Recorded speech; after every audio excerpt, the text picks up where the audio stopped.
The systematic collection of magical affinities that defines your progression is not merely a mechanical advantage to be hoarded, but a profound curriculum demanding you unlearn the extraction mindset that governed your previous existence. And true mastery requires not optimizing builds for endless domination, but integrating the weight of each borrowed power until cultivation becomes an act of ecological stewardship rather than solitary conquest.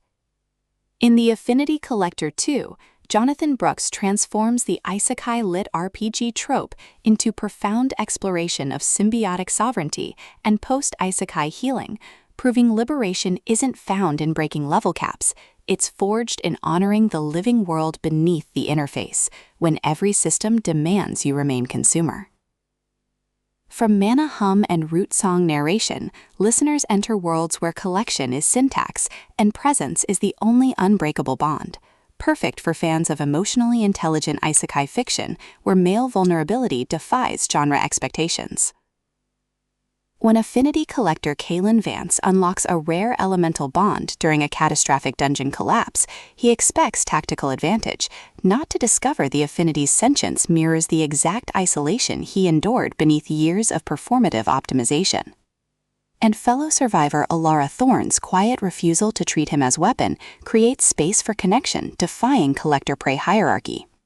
Navigating sentient ecosystems and buried attractions, Kalen realizes this advancement isn't about accumulation, but recalibration, with Brooks avoiding reducing Kalen to flawless optimizer or Alara to dependent follower, instead crafting radical reciprocity within constraint, where trust is earned through honoring boundaries even as danger blurs them.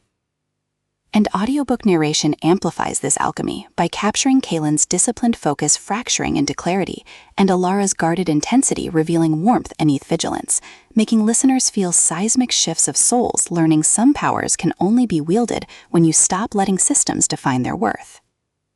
What elevates this beyond typical isekai fare is portraying magical intimacy as somatic practice rather than gamified consumption, with Kalen confronting how collector culture equated worth with throughput, while Alara creates sanctuary where his contradictions exist without diminishment, the relationship evolving through shared silences during affinity attunement bypassing performance, rhythms protecting both ecological integrity and psychological safety, and mutual defense against factions mistaking tenderness for inefficiency, supported by fellow collectors encoding suppressed trauma, indigenous spirits carrying intergenerational weight, and the world itself absorbing centuries of unspoken bargains, reinforcing that in extraction-based systems, tenderness toward process is technique, and presence is sustainable resource, with skill trees mirroring emotional integration and affinity bonds becoming metaphors for earned trust.